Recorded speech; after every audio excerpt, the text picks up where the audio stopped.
new ideas for policy and reaching out to new groups of people. And I am delighted to welcome you here today to the 5th instalment in our Level Up series. We launched this series at the time of the budget earlier this year in order to bring together policymakers, academics, industry leaders to put more meat on the bones of the government's central economic mission to level up opportunity around the UK and to create a more dynamic and regionally balanced economy post-coronavirus.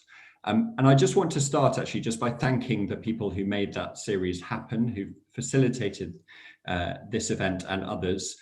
They are, in no particular order, Avanti West Coast Partnership, who are supporting this event, Joseph Rowntree Foundation, City Fibre, Power to Change, the NHSA, BAE Systems, and the City of London Corporation. And we're in their debt for helping us to put on these fantastic discussions.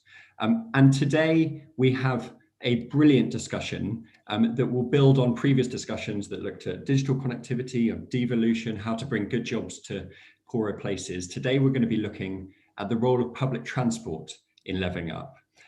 This is, in some ways, one of the most important methods that policymakers have so far established in driving local growth.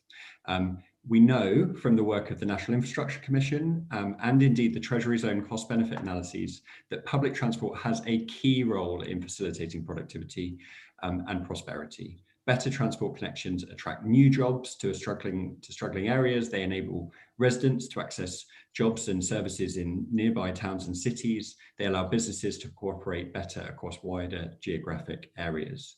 And we also know that some parts of the country have in the past suffered disproportionately from weak connectivity, from a lack of public transport options. And those that do have tended to be poorer and less productive as a result.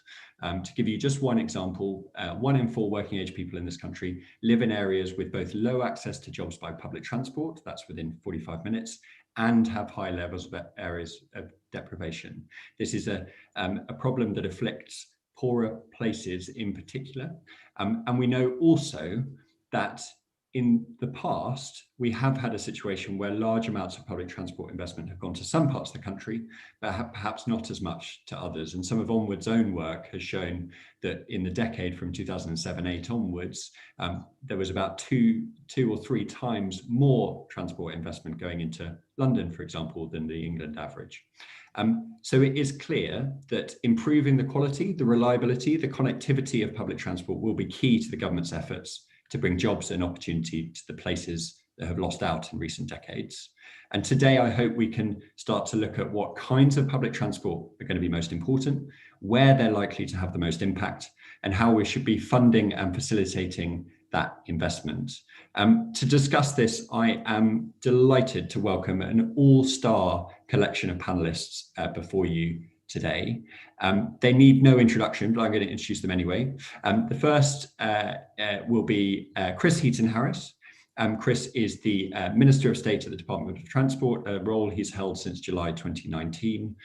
He was previously Parliamentary Under-Secretary of State at the Department for Leaving the European Union, and prior to that, a government whip. And he's been an MP for Daventry since May 2010.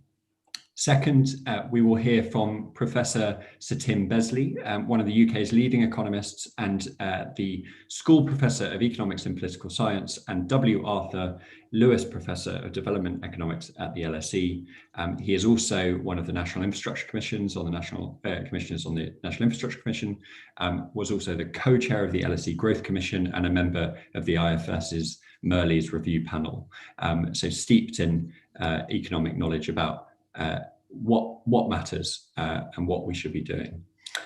Third, we're going to hear from Catherine Fletcher, who was elected as the Conservative MP for South Ribble in 2019. Catherine sits on the Science and Technology Select Committee. She also serves on Onward's Levelling Up Task Force, I'm delighted to say. And before she was in Parliament, she was an SME business owner and previously worked in management and IT consultancy, amongst other areas of business. And finally, we will hear from Phil Whittingham. Phil is Managing Director of the West Coast Partnership. After training with KPMG in Birmingham, he joined Virgin Trains, rose up the ranks there before becoming the first Managing Director of Avanti West Coast in 2019. So a terrific panel of speakers, a fascinating and urgent discussion. The way I'm going to chair today will be simple. In a moment, I'm going to ask each of our panelists to say a few words of introduction, 5 to 10 minutes, opening remarks about the key things that they think we should be thinking of in this discussion. And then we're going to have a free-flowing Q&A discussion. And I'm desperate for your questions to come to me to pose to the audience, to panelists through the discussion. So if you have a question, please press the Q&A box at the bottom of the screen, ask your question, and I will pose it to the panelists in the ensuing discussion. Please ask it early because we only have an hour for today's discussion. I will be closing promptly at 5 p.m. And so any questions that come in later, I'm less likely to get to. So without further ado, I'm going to shut up now, and I'm delighted to hand over to our first speaker, Chris Heaton Harris. Over to you, Chris. And thanks, Will, and thanks for rearranging the date of this as well. I know it fell in an unfortunate time previously. And you did miss out something in my introduction because, which is pertinent, I promise, which is I was a former member of the European Parliament for 10 years, representing the East Midlands region. And when you wade through the figures in all the reports you've written, and if you were to go back through all the parliamentary questions I might have asked previously, and indeed as a member of the European Parliament, you'll find it's fairly easy to spot that the East Midlands tends to fall at the bottom of any pack when it comes to investment by government, or indeed it struggles with private sector. The lottery doesn't spend as much money in the East Midlands as it does in other places. For some reason, the region that I represented as a member of the European Parliament, and now my constituency falls within, has suffered from the problem that you have quite rightly identified. I also just, in case anybody's wondering, did have a proper job before politics, and I used to import and wholesale fruit and veg for a living, working nights for 11 years in New Covent Garden Market. So my second language is Cockney, useless in the European Parliament. Anyway, I just want to make the point realistically to start with that I think you said the government has identified this. I think the government absolutely gets this as a key issue. You know, one of your best allies in Parliament, and I don't know if he's patron or whatever of Onward, Neil O'Brien, has been scooped up by Number 10 to look at how we can move forward even quicker on this levelling up agenda. And it is key to what we want to achieve going forward. And we, you know, in my mini portfolio of rail and in the Department of Transport, I think we are one of the transport is where you can get some very, very key changes quite quickly. And we're spending huge sums of money. I'm between 2019 and 2024, there's £46.9 billion being spent on improving our rail infrastructure. You've got HS2, Northern Powerhouse Rail, East-West Rail being built. And the ambition doesn't just lie with central government. You just have to look at the number of schemes that have bid for the Restoring Your Railways money that this government has put forward to see. We're just about to wade through the third round entrance, and you know, there's over 90 of them, and they've all got massive community buy-in, all led by their local MPs, all with fantastic stories to tell about how a particular rail project could reconnect, help level up, connect people to employment and job opportunities that have been lost previously. But actually, the Restoring Your Railway brief also exposes some of the issues, I guess, that might come to the fore. You know, we're doing some very deep cost and delivery challenges on the projects that have been in the first couple of rounds. And they are really, really tough, challenging moments. And sometimes it is actually quite tough to be on the receiving end of such a challenge. But we are getting fantastic value from them. You just have to look at how much money. Well, let's wait until let's say the Oakhampton scheme is delivered and running in the southwest this autumn. But if you look at where its budget started from and where it's actually got to, for not reducing scope, just getting on with a proper cost challenge, we are able to get much better value out of some rail projects.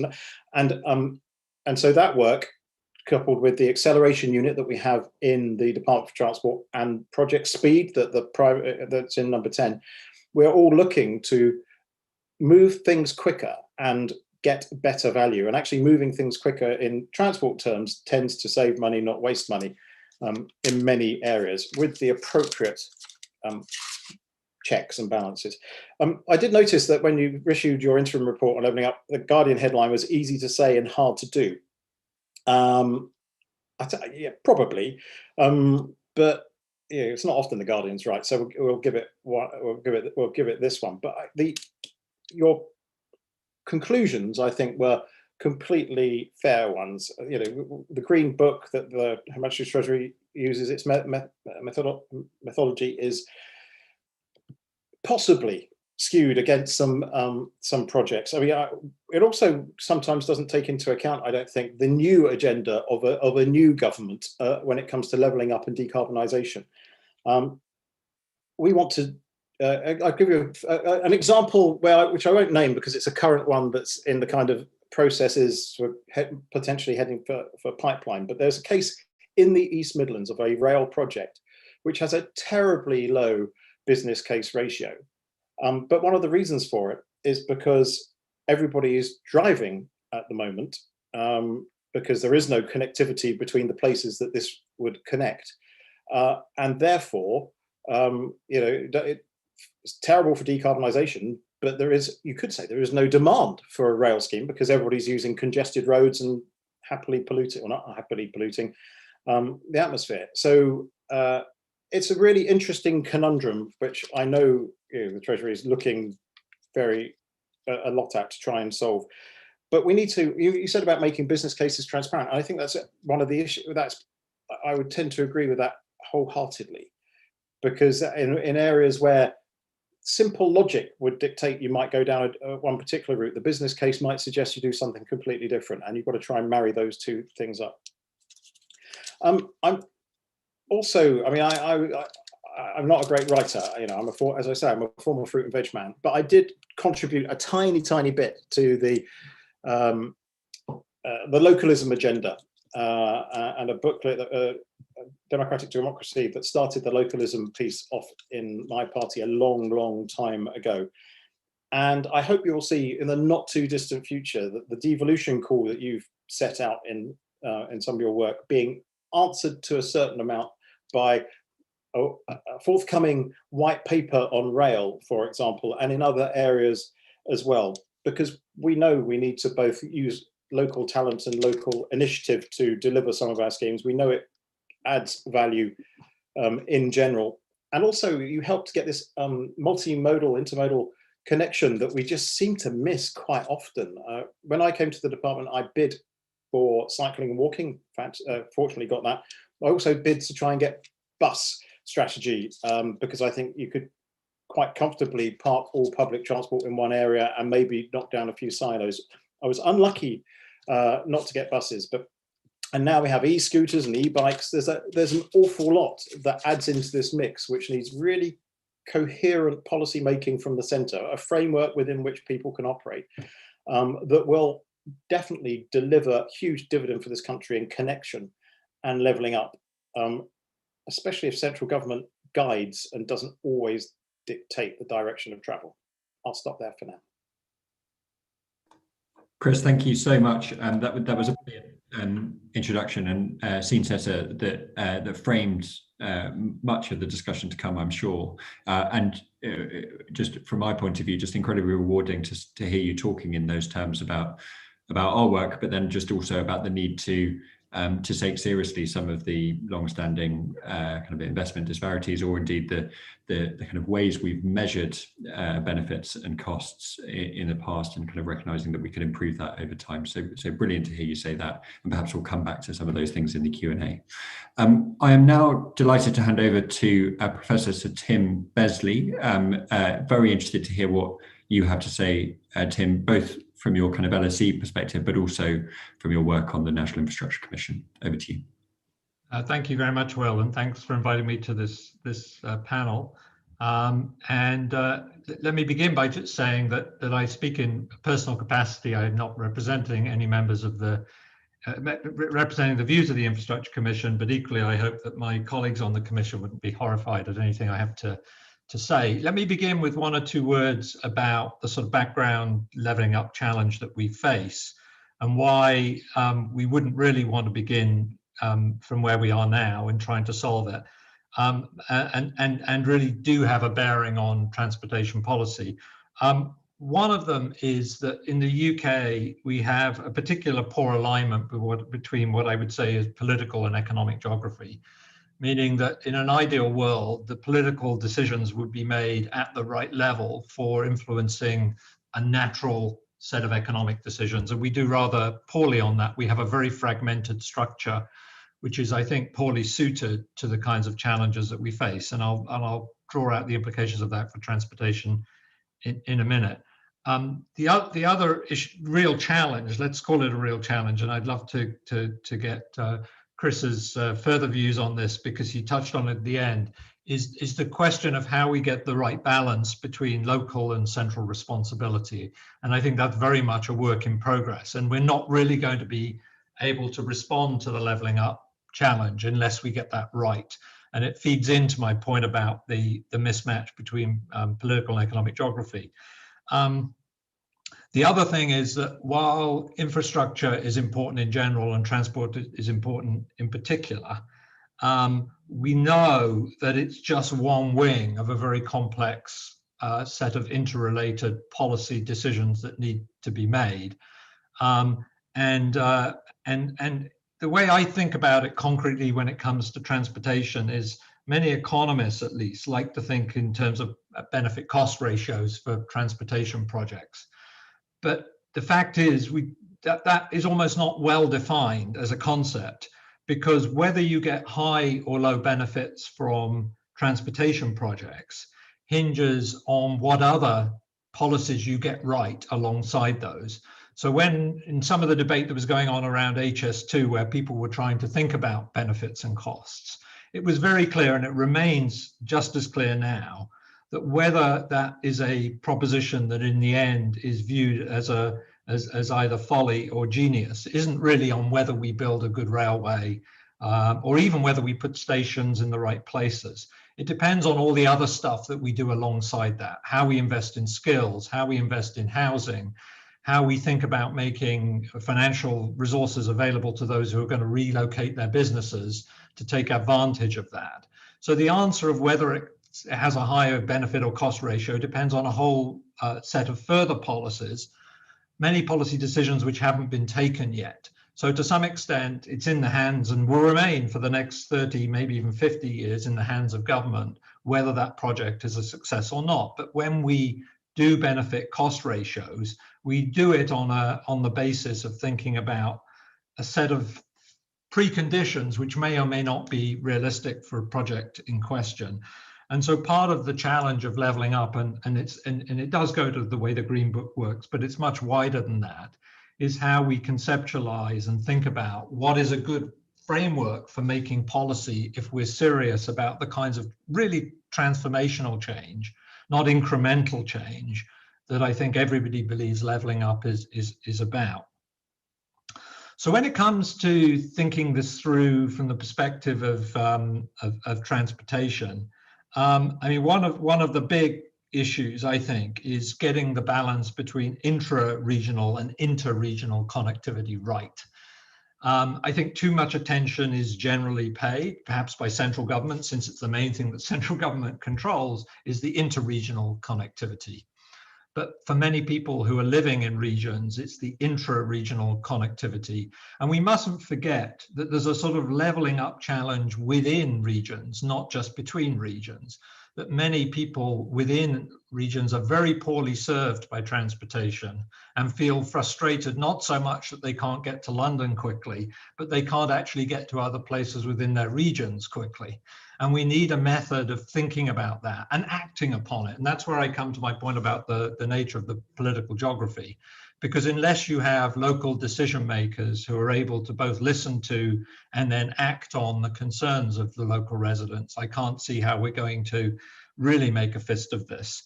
And it just goes to the old adage, it's very easy to spend money. It's very difficult to spend money wisely.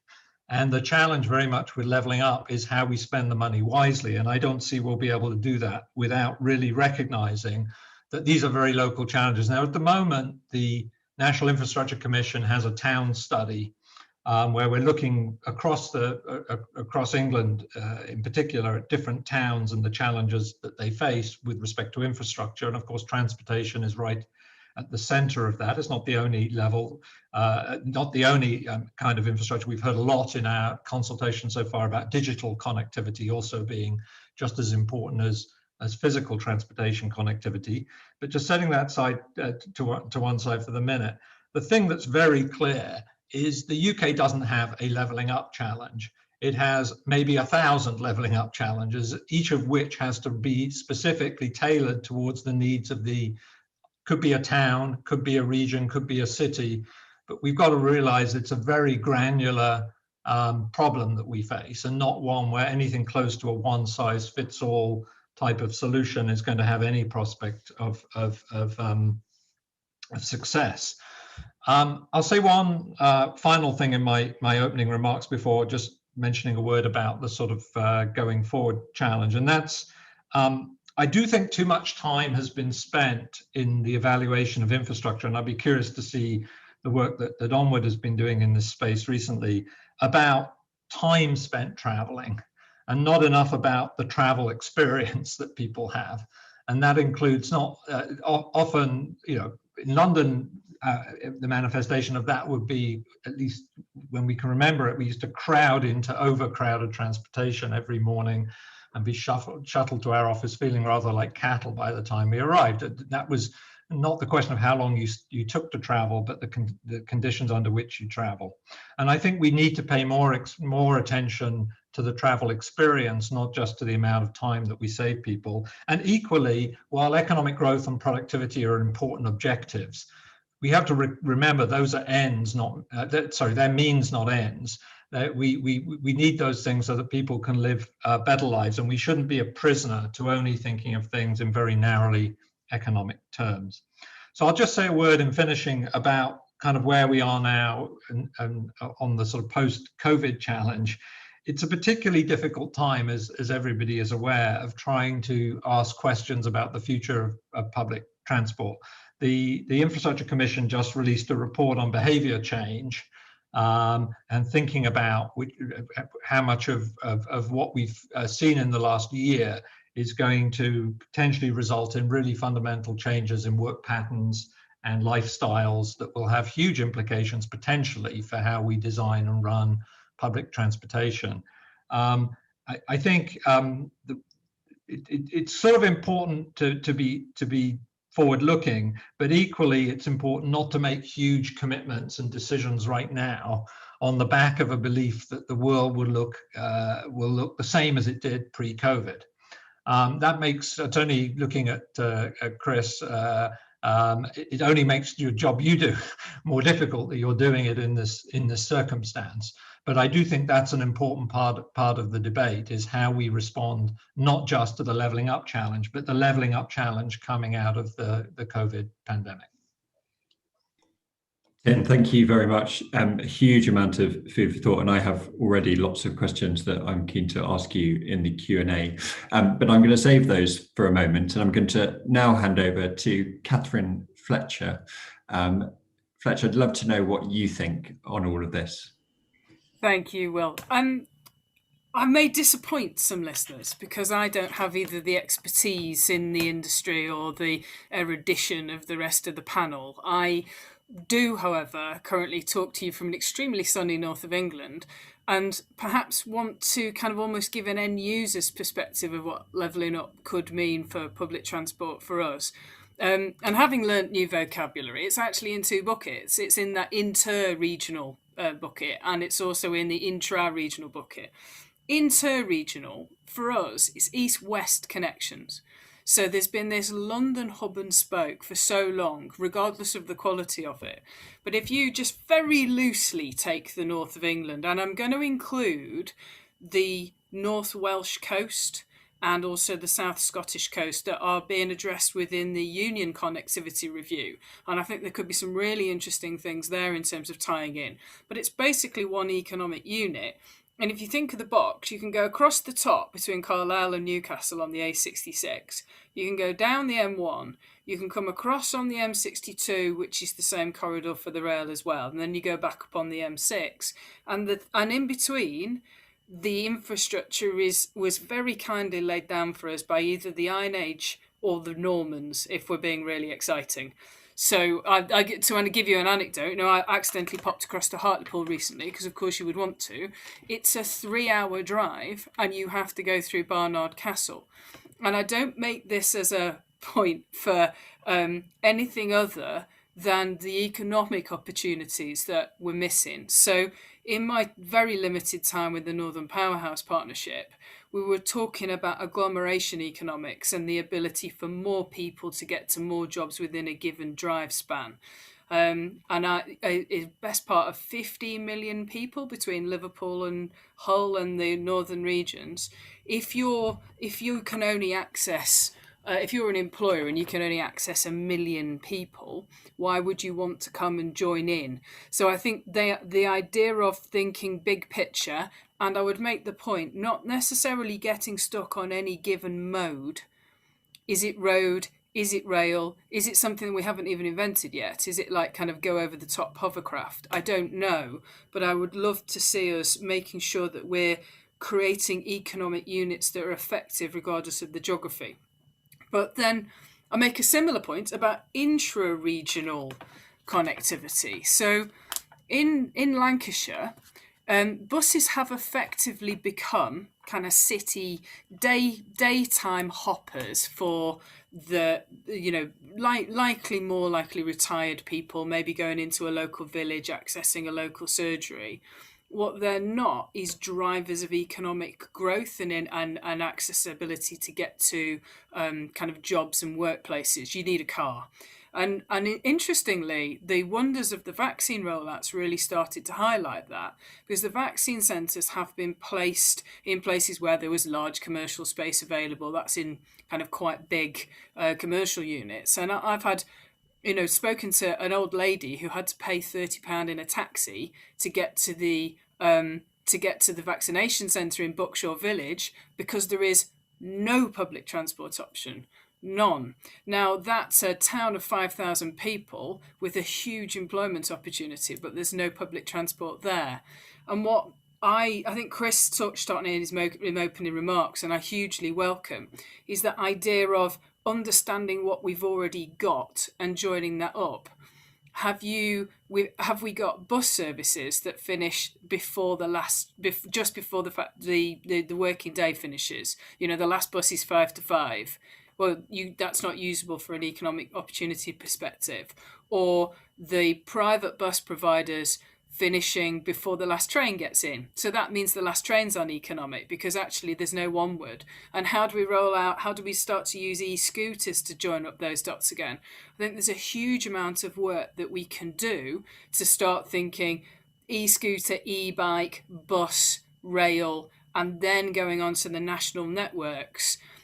And that almost is to Chrissy's point, about the importance of thinking about this as, and to be fair, Professor Sir Tim's as well, about thinking about the economic units. So we've heard much in Levelling Up about the difference between the metropolitan city-states, without trying to make them sound like kind of Renaissance Italy, and the feeders that are coming in. And bluntly, at the moment, if you're in one of those feeder surrounding areas, public transport isn't basically usable to get to that job. Whereas the cities don't have a great, but they do have a workable public transport system. And if we don't recognise that it's a desert doesn't mean a desert of current delivery doesn't mean a desert of requirement. That, you know, those black spots are there because of history as opposed to need.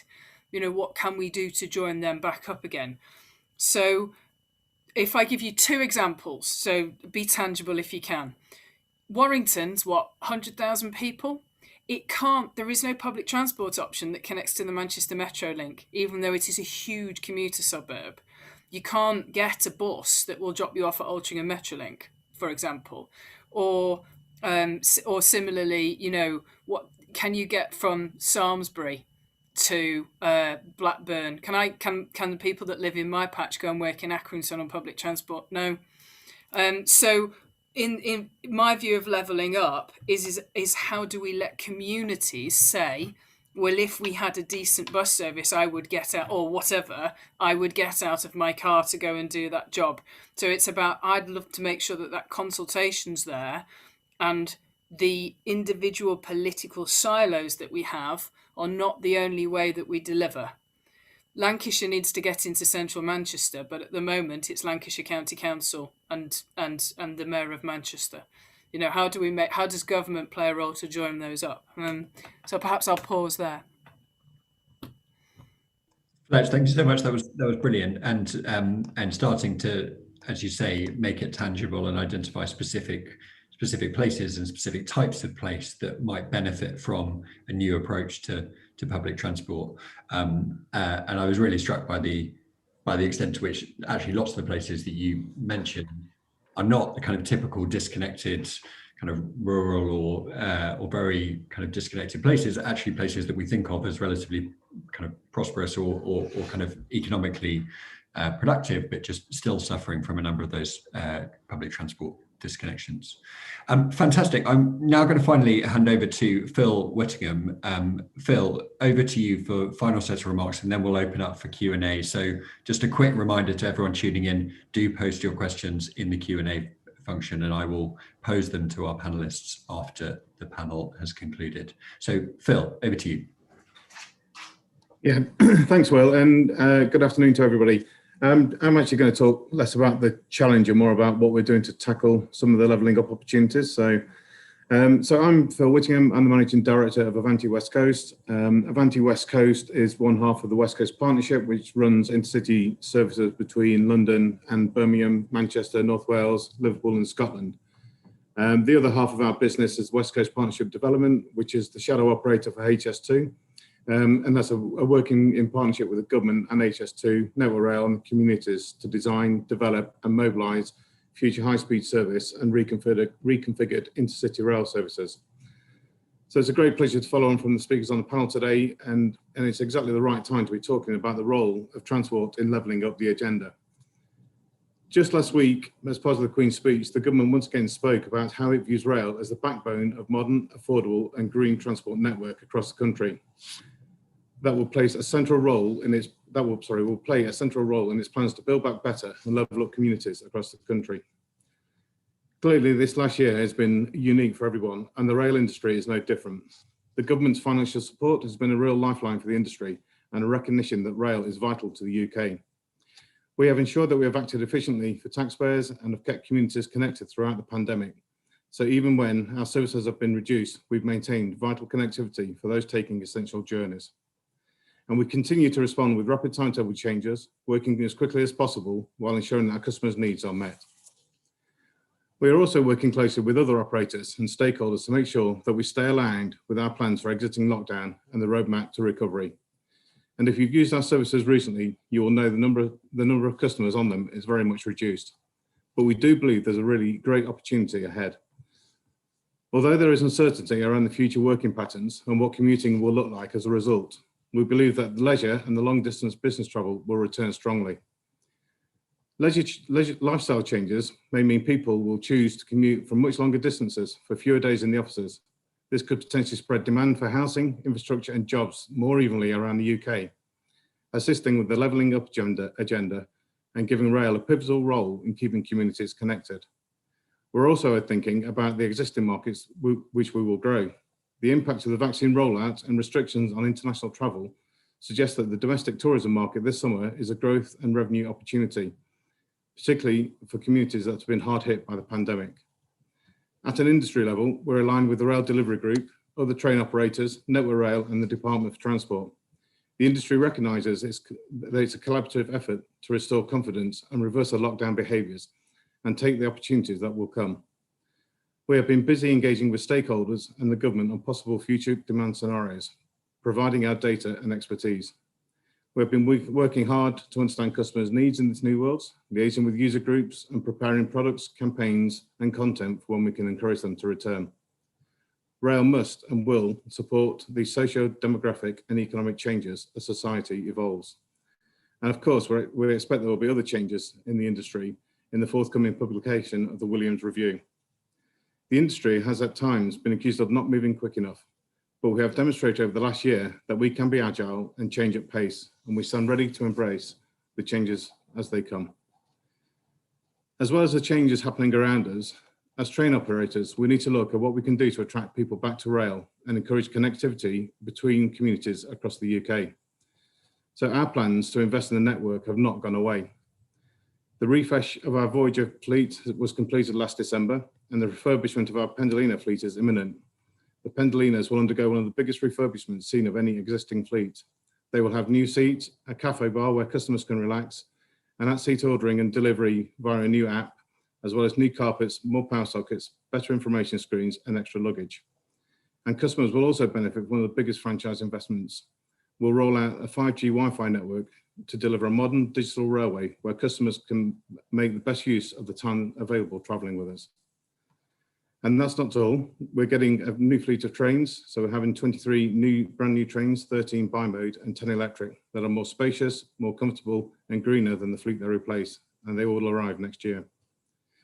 Of course, our stations are the gateway to the network, and we're working with local partners and Network Rail to make them a more enjoyable experience for customers.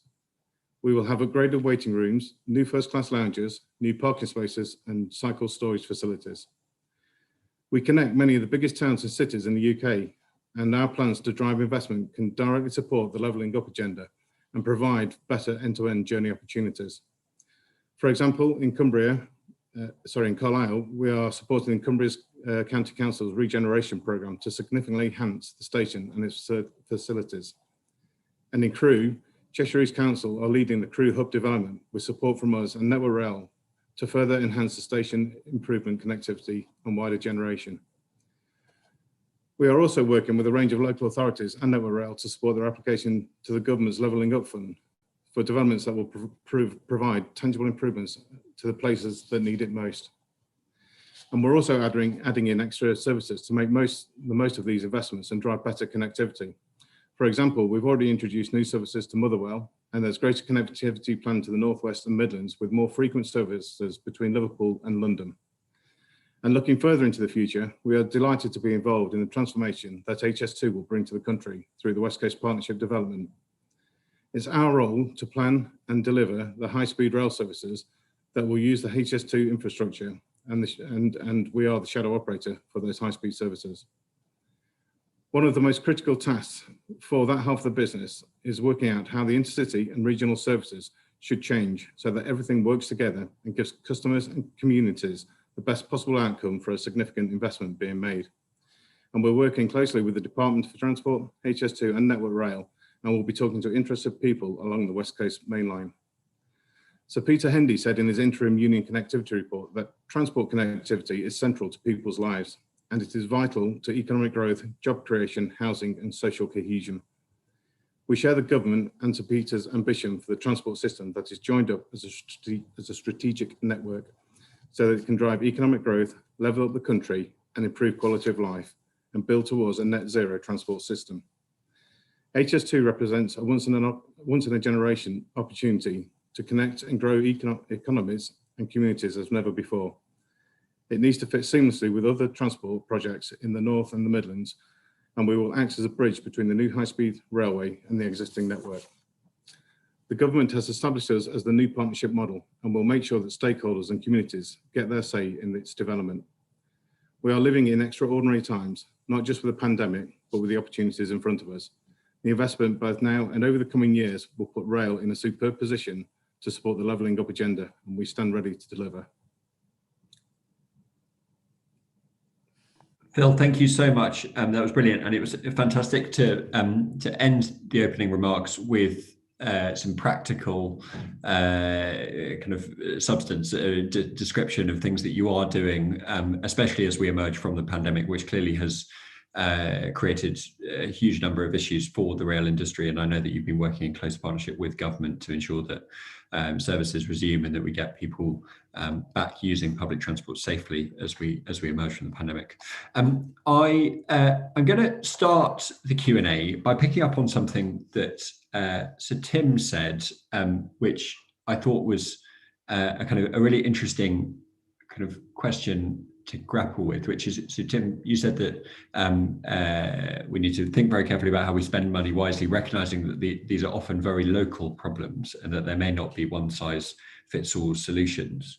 But I just might pose that question back to the panel, perhaps starting with the Minister and perhaps coming to others, just in the sense that it might be that fixing these problems may not have a one size fits all solution, but it may be that we agree that every place or every community should have one size fits all expectations about what public transport should provide for them, and the need to potentially to kind of deliver a kind of minimum level of service or standard for different places. Because it seems to me that lots of the problems with levelling up come from some places having connectivity, but other places bluntly feeling like they've been left behind through a variety of investment programs over the years. I just wondered whether or not there is something to the idea that everyone should have a decent series as a kind of level of service or access to public transport through rail or bus or other means, and whether or not that might be driving some of the government's decision making in terms of levelling up people's opportunity through public transport, essentially. So, Chris, can I potentially start with you? How do you think about these, as Tim put it, very local problems? Is there a kind of one size fits all standard that we should be kind of striving towards? I mean, almost certainly no would be the answer to the one size fits all piece. And in fact, when I've been allowed to travel myself, invariably when I've gone to places, for example, I went to Gilson Station, which is near Hexham. It's bid for restoring your railways money, but it's a great tourism centre. It's actually right next to an old fort on Hadrian's Wall. It is on a line that's currently being serviced by Northern that goes from Newcastle to Carlisle, and they want a better station. They believe it will generate huge amounts of local housing, local wealth creation, businesses, and indeed give people a place where they can just go to for a day's walking and then get back to where they've come from. Now, when I met the people there, they were very, they've moved to the middle of some unbelievably beautiful countryside, not expecting government to come in and fund the perfect connections for them, and to answer one of the points, a question I saw pop up, about car and bus use. The car is by far and away the only way lots of my constituents, and I'm bang in the middle of England, can get anywhere. And so I do think it is very much horses for courses. When I went to this to meet the people behind the scheme, they actually didn't want the all bells and whistles options that government wants almost certainly to give them. They just want a decent station with a slightly better service that is a safe and welcoming place for people to come to, that gives a reliable service, and that's everything in public transport has to be reliable. There's no way, it's our problem has been in the past that we spent billions and billions of pounds and still failed to deliver reliable trains, reliable buses. Actually, one thing the pandemic has sorted out is that now these things are clean, remarkably clean. I'm yet to see a dirty tube, bus or train in pandemic times, where unfortunately I could not say that beforehand. So it's a better environment, but people understand that it's not going to be a one size fits all solution, and therefore my contention is that the best ideas to solve some of these local problems come from local people with their local representatives invariably. And yeah, it's really difficult for government at a national level to hear all those voices all the time. Thank you, Chris. And so I'm going to assume that was in some ways an allusion to the reference to devolution that you made earlier in your remarks in the forthcoming white paper and some of government's emerging thinking in that regard. That was something that that Tim, you didn't allude to very much in your remarks around. I mean, you talked about these being local solutions, but is there a method for devolution or local control of public transport decision making that you would be advising ministers to be thinking about? Is there, I mean, we've had, of course, Transport for the North, Transport for the West Midlands. We have a variety of kind of regional and local bodies taking on ownership of different functions of the transport system. How do you think that should develop in future? So in some, there's a kind of template that works for certain areas. Again, there's going to be no, I'm sorry to keep repeating this, no one size fits all solution. But I mean, the TfL model, which in some ways was the pioneer, and therefore, you know, we're trying to replicate that in other parts of the country, did pull together what had been a very fragmented and disparate transportation system, and is therefore looked at, I think, as a kind of template that would work in certain urban environments. But even there's a limit to how far, you know, you can define the natural geography for, you know, TfL doesn't go out into the full hinterland of London for good reasons. And the same would be true if you look at how that model could be applied around the country. It's going to be very specifically applied to the extent we think we can benefit by having joining up of the different aspects of transportation services. But even there, even in London, where people would say it's working reasonably well, let me give you an example of an abject failure. The bridges over the River Thames are not part of TfL. And we have one major artery, namely Hammersmith Bridge in London, which is currently broken, and no one wants to fix it. So, you know, even where we think we already have integrated transportation plans, they're not even working as well as they could. So I don't think there's a panacea in the form of creating transportation authorities, but surely that's the right core model for urban centres. What'll work in the more rural areas that is not the right model. So last week I was on an interesting panel with people in the Southwest region. I don't think a regional version of a transportation authority that runs from Bristol through Dorset down to the tip of Cornwall is really a realistic model. So again, it's going to be specific to what are the needs and challenges of an area, what kind of model could be put in place. Thanks, Tim. Catherine and Phil, would you like to come in on this question about devolution? Catherine, in particular, I'm conscious of your work previously with Northern Powerhouse and some of your kind of historic interest in some of that idea of kind of bringing transport authorities together locally and regionally. I offer a word of it's going to sound kind of brutal caution, but I don't mean it to, in that we are in danger in Westminster and within these circles of thinking of the brilliant ideas here and then going and saying, well, you can have one of our 3 billion ideas, pick one. I was serious in my opening remarks where I said, why don't we ask people what they want? Because, you know, as Chris and Tim have said, there isn't an expectation from the old ladies in Longton that they suddenly get a 7-minute service from an attractive rural area. But there is an expectation that the lad they pay to cut the grass doesn't have to buy a car when he gets his first proper job, or doesn't miss out on a job because he can't afford a car.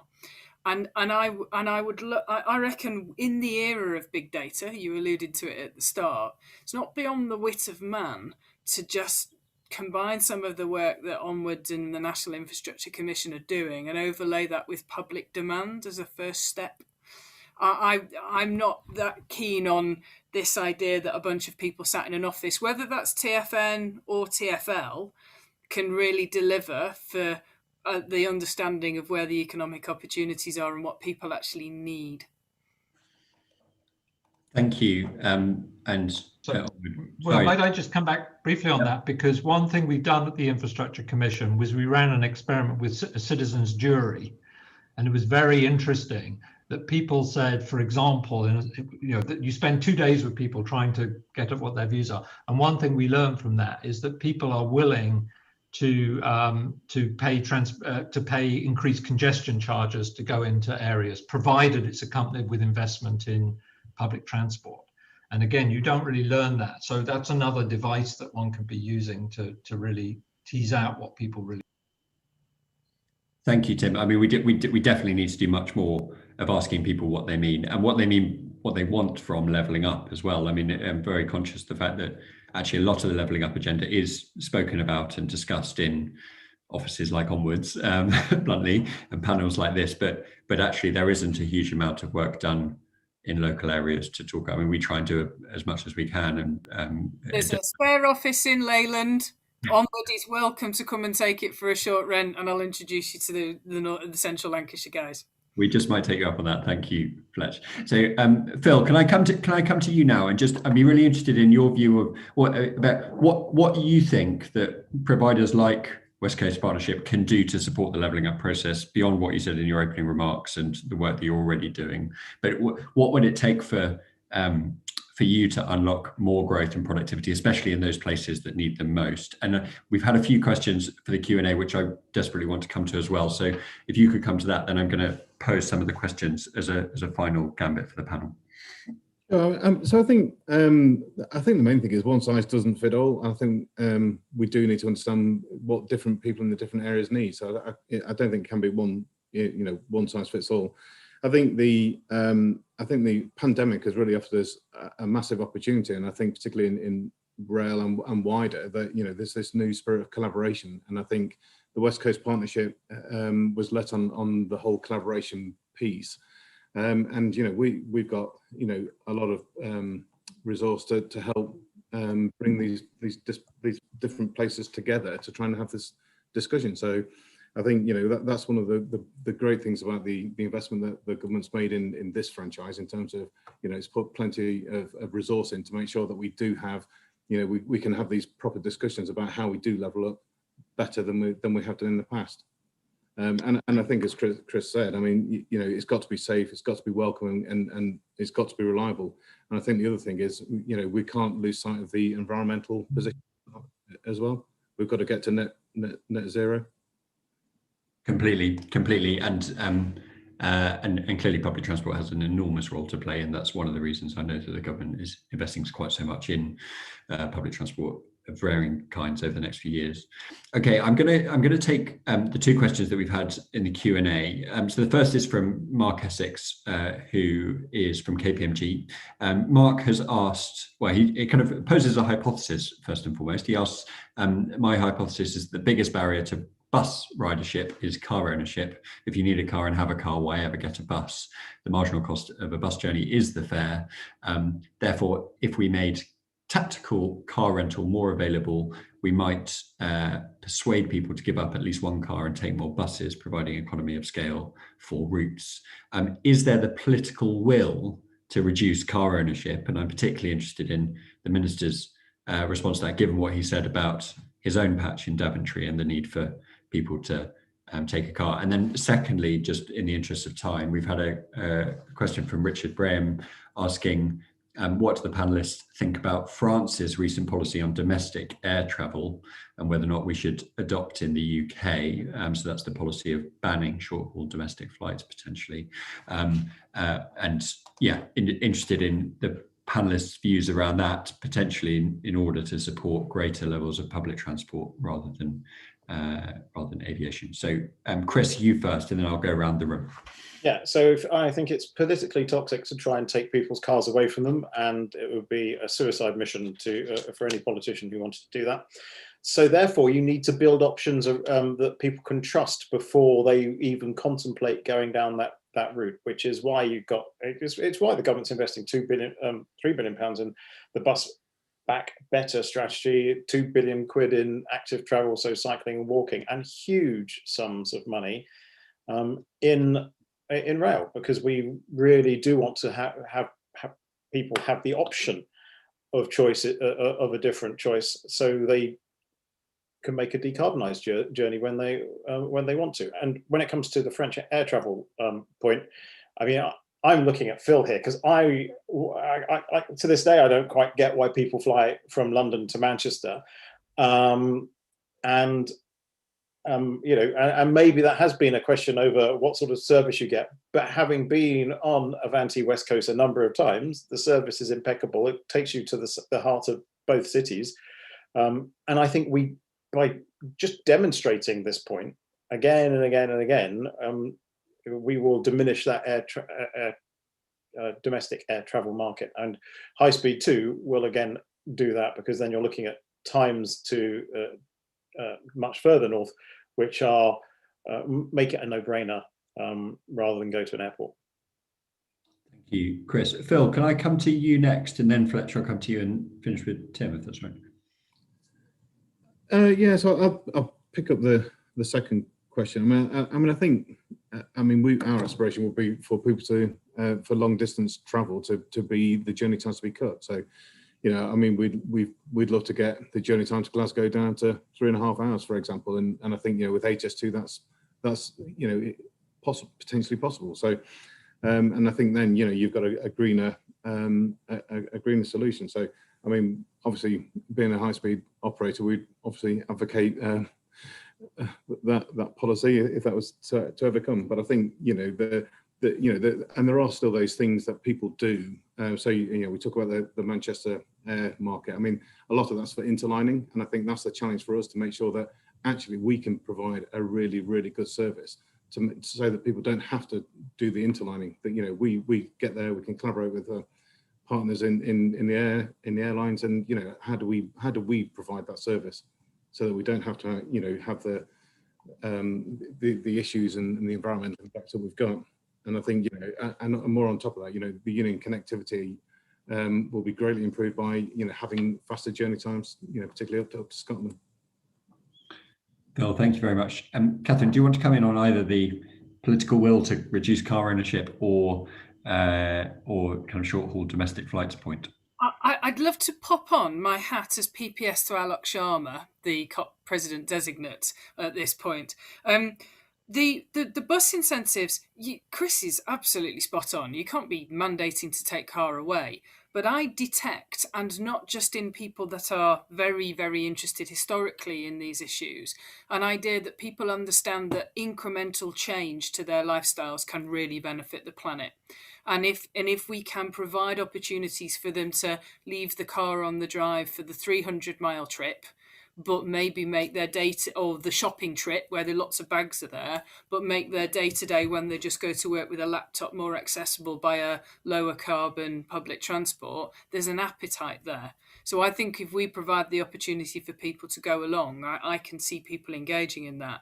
And on that, from the air travel side, I think if we start imposing change on people, I think we'll lose them. So all of my remarks about public transport engagement almost came with an unwritten statement that it's beneficial for the planet. It helps people who can't afford a car access economic opportunities, and that's vital. But it also is, something that we're all driving towards. And the only thing with banning domestic air travel, I wouldn't advocate for it anyway, but nodal connectivity between big centres, so Manchester, Heathrow, Gatwick, that's important. But don't forget how much is still not well served by any other form of public transport. So I personally have flown from Liverpool up to Inverness and the oil fields of Aberdeen, with engineering. I've had to go to Southampton for the day to do a particular piece when I was in my IT world. Southampton is a 6.5 hour drive if you're lucky and you don't get caught. If you just blanket ban stuff, you'd constrict those economic opportunities as opposed to cementing our union and cementing the diffusion of skills throughout the population, which is surely a key part of levelling up.